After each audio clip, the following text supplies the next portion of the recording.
السلام عليكم، اخباركم ايه؟ كل سنة وانتم طيبين. بما ان شاء الله شهر رمضان قرب، فاهم حاجة بنحب نتعلمها علشان الحلويات الشرقية اللي بنعملها طول الشهر الفضيل.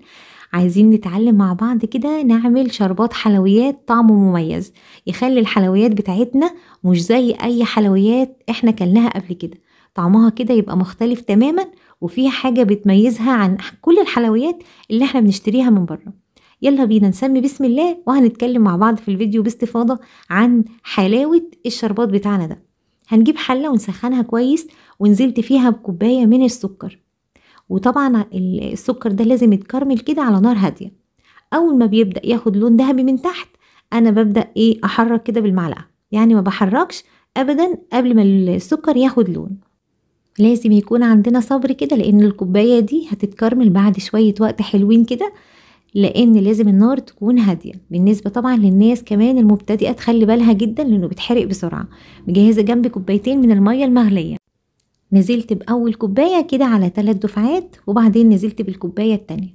والميه تكون مغليه ليه؟ لان السكر اول ما هننزل عليه بالميه هيكلكع قوي وهياخد وقت علشان يدوب.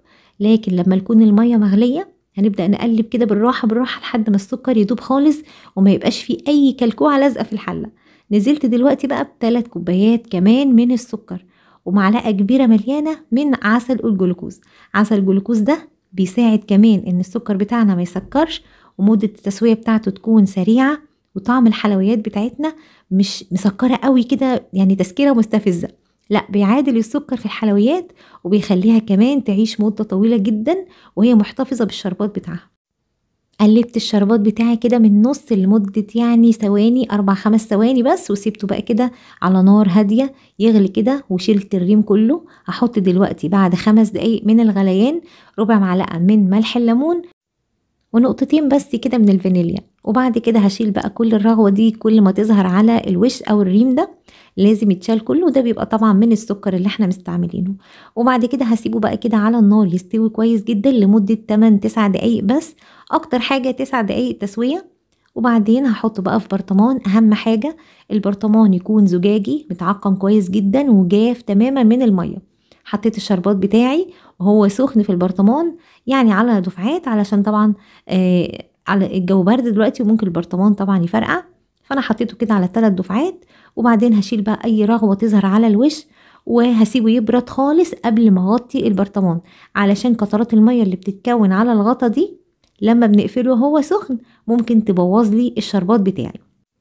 فلازم نتأكد ان هو بارد تماما قبل ما نحط الغطا، نقفله بغطا محكم ونسيبه بره التلاجة كده. في فصل الشتاء بيقعد 2 بره التلاجة، في فصل الصيف احفظوه في التلاجة من اول ما تعملوه، وبيقعد في التلاجة في فصل الشتاء 6 شهور، وفي فصل الصيف نفس المدة.